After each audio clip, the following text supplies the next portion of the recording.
It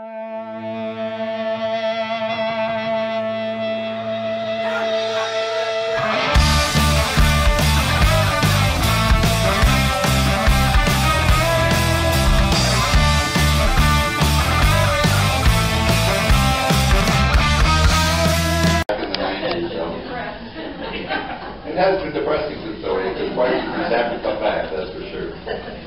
So a lot of the things that we bought and paid for in early 2000s are probably still worth that same amount, but not much. I did appreciate it more or less from that. But I wanted to show you tonight a little bit about what refreshing glass is. It's not when you're reeling down. It's not when you're reeling out of sorts, if you will. But it was made during a time period in the United States in the late 20s, really went all the way up to the early 50s, when the U.S. glass companies knew that the marketplace had a niche available for helping the people who didn't have jobs and a lot of money, but to make something like American glassware that was in the 5 and dime stores. It was something that was easier to get a hold of. It was cheaper. They didn't have to buy whole sets at a time. They could buy a piecemeal at a time.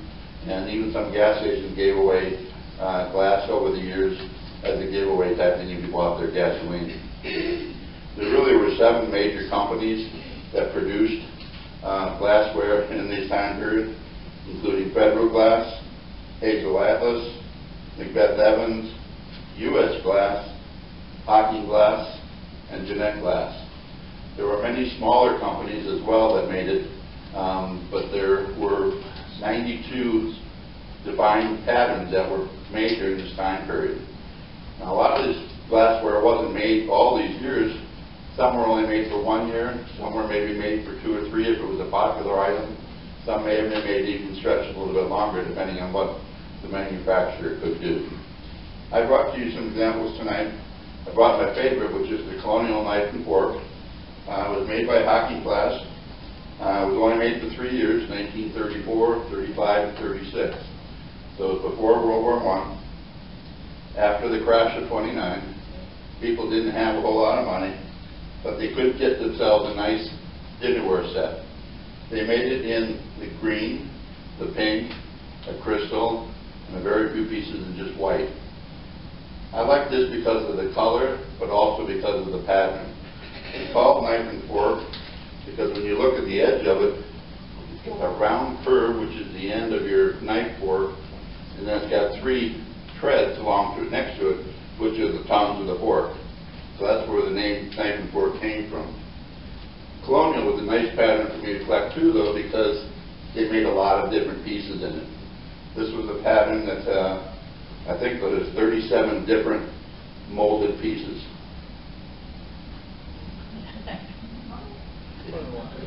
Refreshing glass again is molded. It's not something that was. It was mass produced. It was lower in value and available again at the 5 and 10 stores. Some of the patterns though that were out there were very small. They were made. You only made 10 different items within that pattern. And the bigger patterns like Colonial, like I said, could have come up to like 38, 40 different pieces of it. So you get everything from regular plate settings, which would include a dinner plate. You also had the dinner that would be coming up with what they call a grill plate. It had divided edges inside, so you could separate your vegetables and potatoes from the meat. That's my kind of You also had a large shallot plate. Salads, of course, were important as part of your nutrition value at the time. It also made a lot of different soup in that time period. So they had the fancier 2-handle low soup. They also had a much larger bowl soup, which was more available, but they did not make as many of them. Serving pieces you'll find are harder to find because they didn't make obviously as many. For every home setting, you might want plates with 8 plates on it, but you really only needed 1 serving bowl or 2 serving bowls. So you'd end up with just fewer of them out there. I have a meat platter tray back here as well. And we have, in this pattern, a lot of different glassware. They have a footed stem, and they have this like in the dessert sherbet.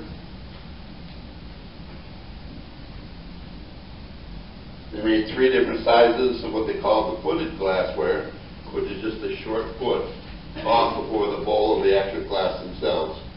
So this is the large water and the small clear. They also made stemware in the green.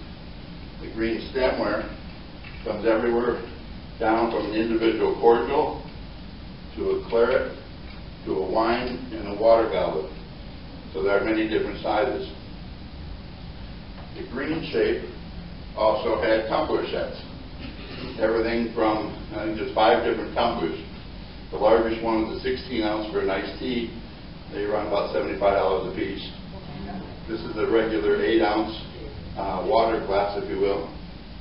And they even had shot glasses in the pattern, so if you had your cocktail or whatever, you could serve your alcohol with it. Didn't. Now the paint did not have all the tumblers. They did have the footed glassware, and they had a couple of stems, but they didn't have a complete set. So I don't know why, again, hockey only made certain items of certain colors, but they did. They didn't have to make everything to every pattern. There were, I believe, 92 different patterns that we identified. These were primarily identified with research that was early done by Hazel Marie Weatherman, who was the first person to put out a glass booklet. She did a lot of research into the companies, identifying what the patterns looked like, the shapes, the size, the dimensions, the ounces of the glasses, every detail she could find. She was the first one to put out kind of the early Bible, if you will, of different glassware. After her book out, though, the Gene Forens came about. Gene was a very prolific author. He was out of Kentucky. He wrote over 20 different books on American Depression glassware. Every couple of years you get another version, either with new patterns or more information and updated prices on it. But he also did a tremendous amount of research from the companies as to showing what they had. In his book, each one not only had pictures of the items, but again would list out hopefully all the different items that were made in that pattern. Again, I collect about 12 different patterns, and I didn't want to bring them all tonight. This is a shorter version. But I did bring 3 others to show you items that they would have. This is a black optic, also made by Hockey Glass from 1929 to 33. Basically a bedroom set. At night you'd have your water and you'd have a glass next to your bed in case you needed it. But you can see from their color green that it's not the same as what was used on another pattern. So even though you have a lot of green and a lot of pinks, they're normally not the same shades. So once you get to know what the real shade is, you can hopefully identify any reproductions of things that aren't quite right for you. Another good company was Federal Glass Company. They made this Sharon, which is open cabbage is another name for it. It's got real pretty rose stems molded into the glassware. But this is an example where they made their water tumbler or a parfait glass into a much different shape. So not all the companies had to do the same size and same color. They could do it in different shapes as well. I also want the example of the Cubist glass, which is from the Jeanette Glass Company out of Indiana. These are 2 different candy dishes, one in green and one in pink. Again, because their colors don't match these colors, but they're also different shapes. Colonial did not make a candy jar, a foiled candy jar. So after a while, you start realizing if you want to set a full complete table, you may have to mix a few different patterns together. A lot of them do blend very well though, so they're easier to mix and match. So I want you to come and see some of these items. Again, the most popular is green. Pink has its up and down years where people really go after all the pink glass they can find.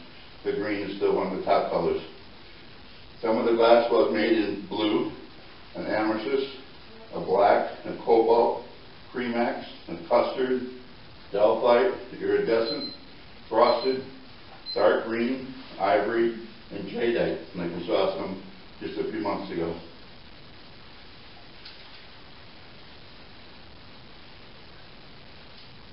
There's still a lot of information out there available today on the internet.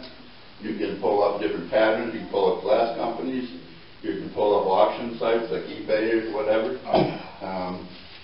There's several good ones out there, of course, and you can even find online books as well to help you do some of the research. Most of the books are available in antique stores around town, and you can find them there as well. None of the depression glass here I know made Muffineers, so I had to get one that was made in England. So I've got a crystal one that hopefully will blend into the next presentation. But do come get a feel for it. You can feel the difference in the quality of glass. It's not elegant, it's not pristine. It wasn't made for the mansion homes. It was made for the everyday home, everyday usage. So some of it didn't last because obviously with everyday usage you're going to get breakage. I do have water pictures. I've got many other pieces that go with the set, but this gives you an introduction. And always look for glass out there because it is valuable. Again, chips and cracks will hurt it very badly though. So try not to buy anything that's damaged or broken because it won't help you in the long run. So hopefully you all have some depression glass at home and continue to enjoy it like I did. Thank you.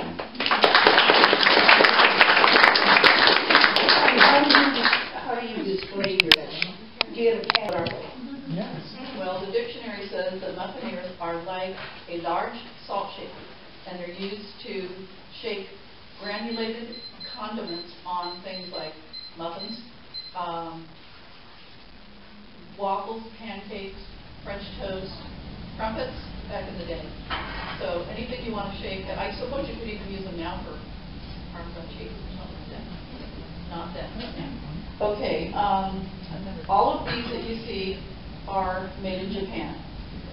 England made some. I believe Gary's is English, right? Yeah. And Czechoslovakia a few, and also let's see, Germany. So they are the European ones, the older ones, are worth a lot of money, a lot more money than these. These were the cheap knockoffs, and I like them better. The colors were more garish and fun, and the patterns were more fun.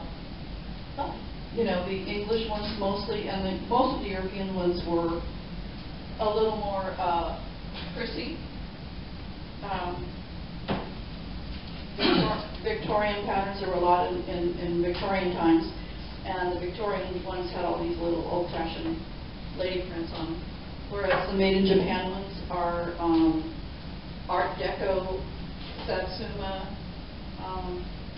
more Art Deco. I have a lot of Art Deco, and some of them are real fancy, like this pitcher, which can be used for syrup or cream.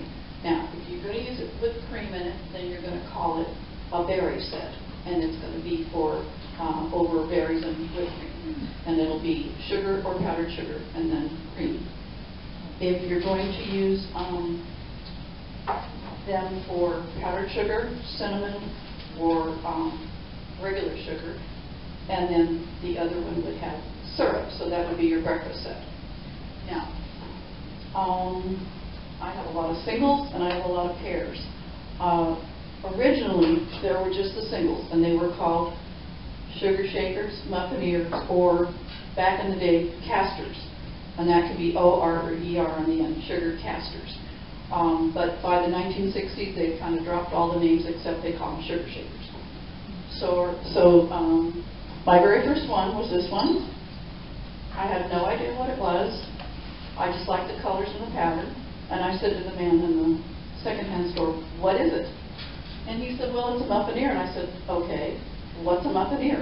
And he told me sugar, powdered sugar, cinnamon sugar. And so I said, "Okay, that's good." So this was the first one, and I liked the colors and I liked the pattern. So it was the only one for like 3 years. Then over time, I kept finding, it took a long time, but then I would get one more. And then one time I was shopping, and to my surprise, I found a set. Well, originally the sugar shakers came out as part of a spice set, they called it. And they were used in the kitchen while you were cooking. This was back in Victorian times. But then they started making, they paired some of them up. Now all the sugar shakers do not have syrup or creamers, but all the creamers have a sugar shaker. Does that make sense? So there were many, many singles before they came up with sets, and I started off with singles. I think I have like about 50 single shakers, about 30 sets, and I have a few weird, odd pictures. And I have been searching, and I almost never come up with a match for my odd ones. Almost never. You just don't see them. So, price-wise, I did some research on eBay and came up with the least expensive was about $10 for just one sugar shaker. And they were the made in Japan ones, and they were, for instance, something like maybe this. Nothing real exciting, no gold, not, just kind of boring. And then all the way up to a set I used to have and foolishly sold. It was a boy and girl, like a little German boy and girl, and they go for about $400. Except I found a set on eBay the other day. It was listed for $19.95. They called it rare, but they were only asking $19.95. So I don't know. I don't have mine anymore. But I did find, let's see, some of these I found on eBay. And, okay, this one they were asking $34.99 for, which to me is really boring, and it's just made in Japan. Let's see. This one, which is much more attractive, the shape of it's prettier, the designs are prettier, the colors are prettier, $16.99. So, go figure. I don't know where they come up with their pricing. Anyway, they are from 3 inches tall up to about 8 inches for the tallest. And as you can see, all shapes and sizes. The figural ones are harder to find, and they're more expensive. The most expensive set I have is the lions. And I found them in Sedona, and they were, oh my God, $125. I bought them anyway. So those are kind of my favorites, and of course I love the colors and the Art Deco style. One of the Art Deco painters, China painters, back in the day was Clarice Cliff, and I guess she got on the bandwagon and did a whole series of them. Somebody on eBay shows a picture of his collection, and they're all Clarice Cliff. Wow. And of course I couldn't find any of mine on there because mine are in Japan. So, but I do have, like, let's see, some of hers are kind of mundane, like this with a little cottage, but a lot of them are real brightly colored, like this or like this, just real pretty, and I don't know, I love this. Oh, this one here is the only one of all the sugar shakers I have that has a screw-on top. I don't know if that, yeah. It is all ceramic, and it actually screws on, whereas all the others have corks in the bottom. So anyway, this is a very, very small sampling of my collection. But like I said, unusual shapes, figurals, really extreme. This set is Satsuma style with the raised pattern in the gold trim. So let's see. And this little guy, I was always hoping I could find his shaker. I never found it. There's got to be one out there because they didn't make syrups by themselves. So he's also, of course, made in Japan. Would he be like a Toby though? He kind of has a little bit of that look to him, but, I've never found him in any of the reference books. And there are, I think at last count, I had 4 made in Japan reference books that had all kinds of ceramics. I mean, from incense burners to these guys to dishes, teapots, things like toothbrush holders, all kinds of little tchotchke stuff. And they sometimes were found in the old Sears catalogs for like 15 cents each. So, anyway, that's Pearl. You said many of those were made in Japan. Did they use shakers in Japan, or was I have no idea. I think they were made for export, and they were just knockoffs of the European ones, and they were real popular, you know, and so they went ahead and copied them and sent them out. So it's your own, you know, your own taste. Let's see if I forgot anything.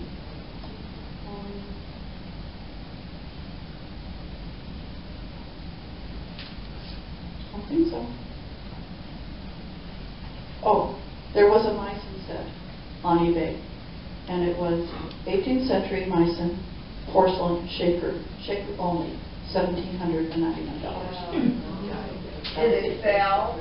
I don't know. It hadn't sold when I saw the ad, so I don't know. And it wasn't even pretty.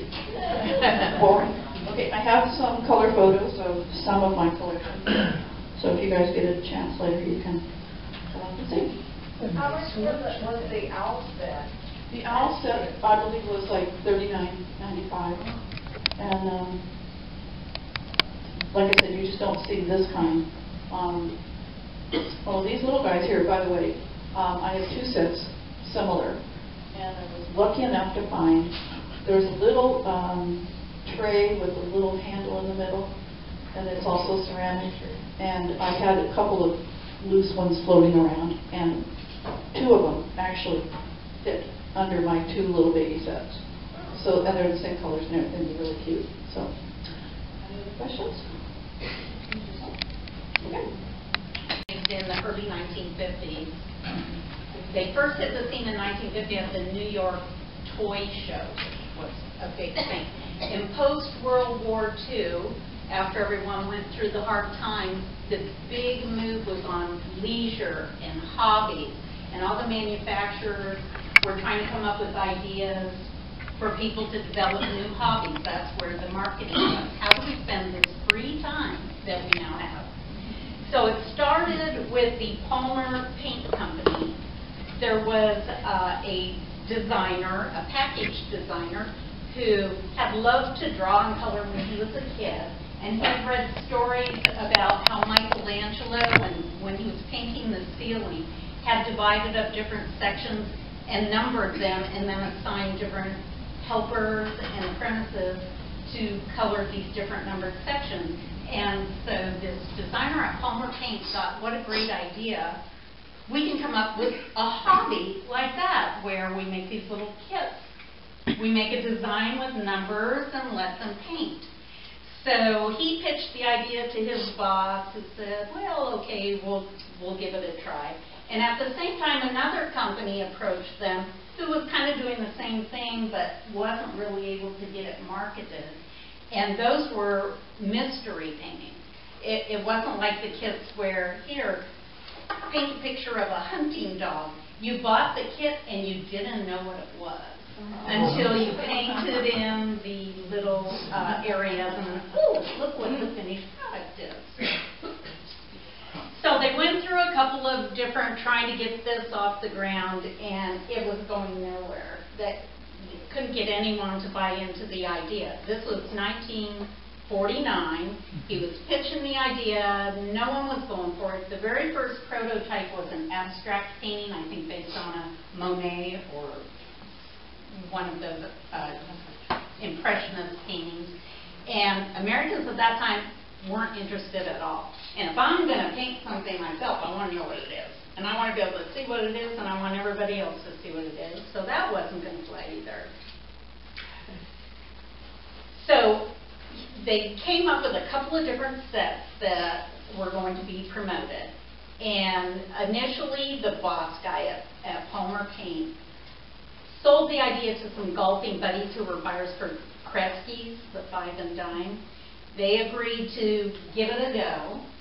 And unfortunately, the original test kits that went out, there was a little snafu. They mixed them up, and there were 2 different kits. And Kit A got the paints and instructions for Kit B. And so the colors were all wrong, and that didn't work. So then he got this idea, okay, we got to sell this to a big company. And Kresge's, they had to take them all back and refund the customers. That wasn't going to work. So then no one wanted to do it.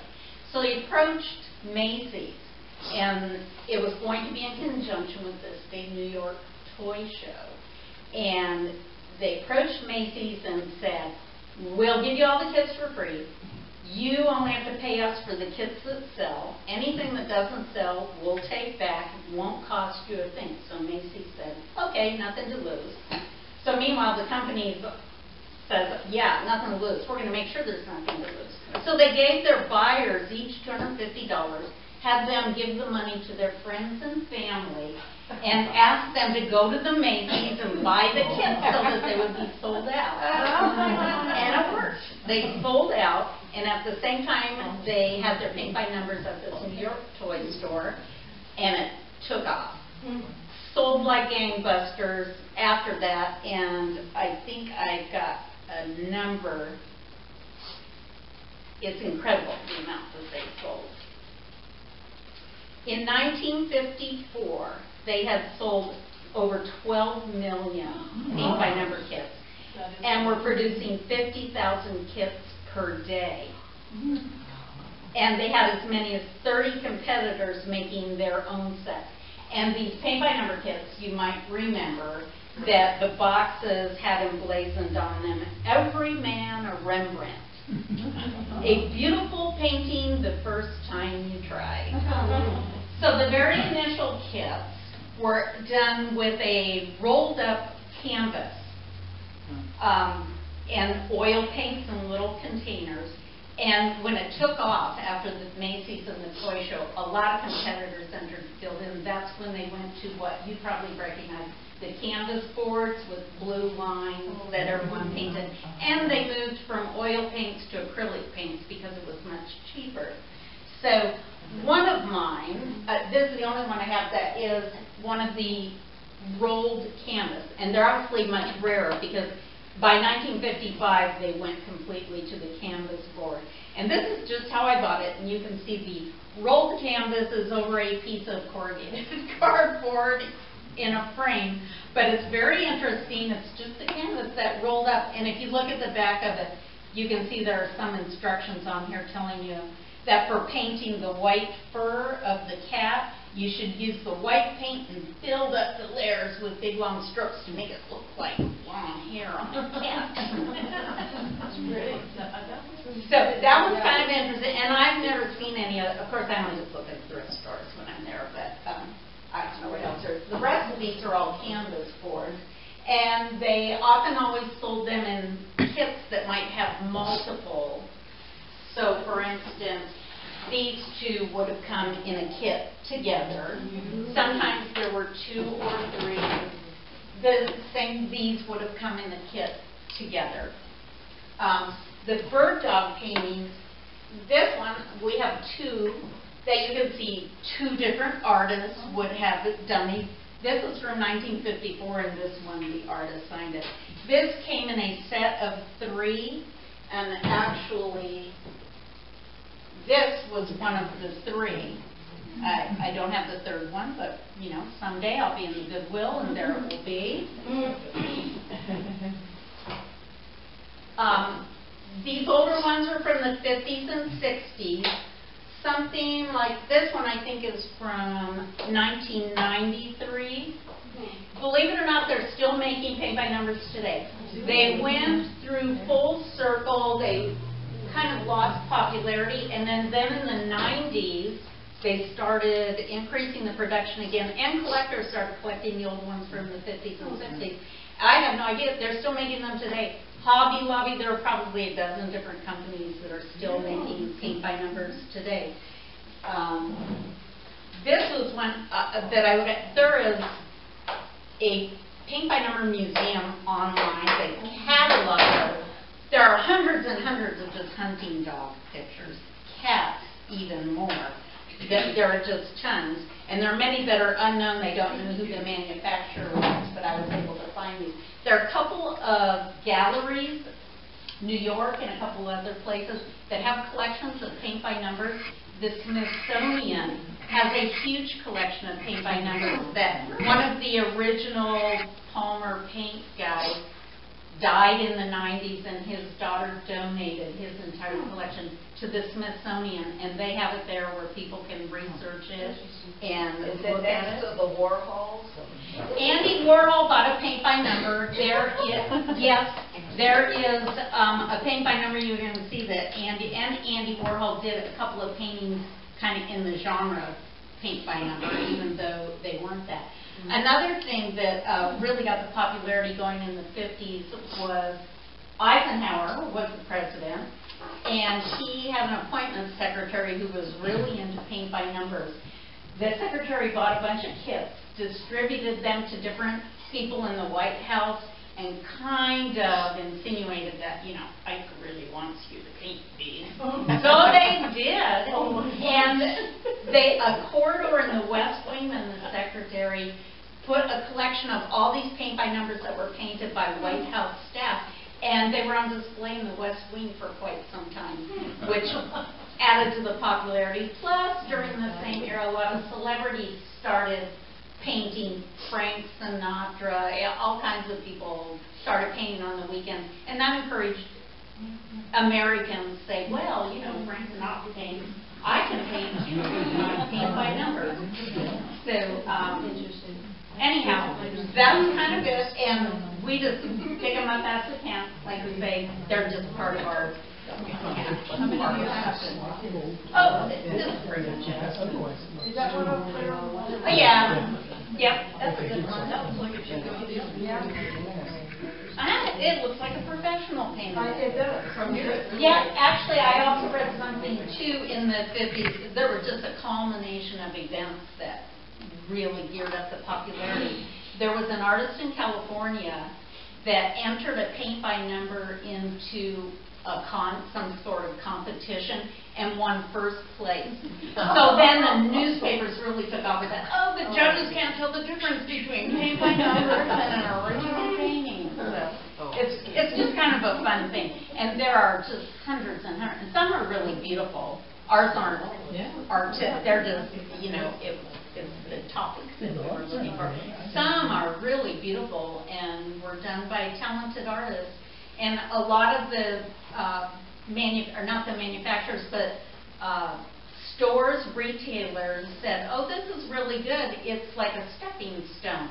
And they figured that probably 10% of people who purchased paint by numbers got interested in art and came back and bought actual art supplies from them. And so they thought it was very good.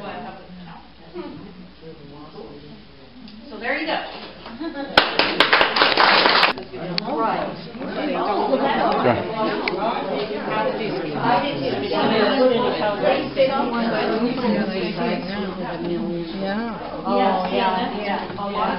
But they're the wrong angles. From over there, they doesn't look like it. Even this. Yeah. That's a pretty good.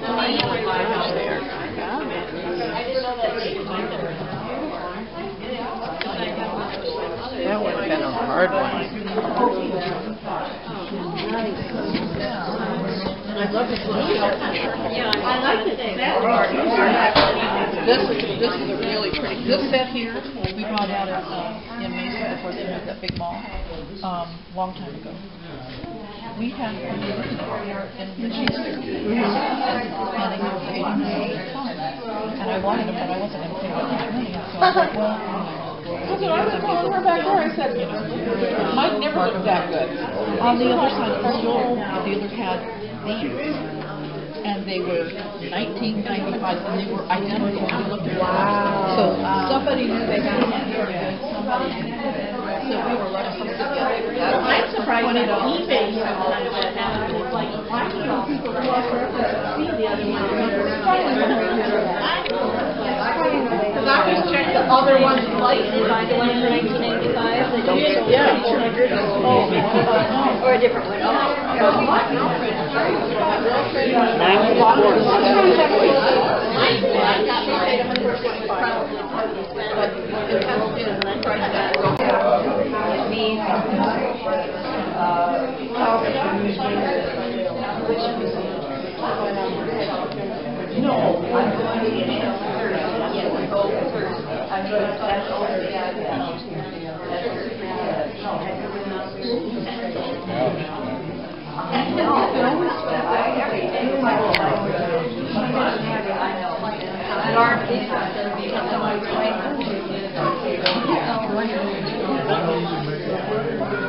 Yeah, when you get close, you realize, you know, you look back, it looks a lot more. Yeah, it really does. Yeah.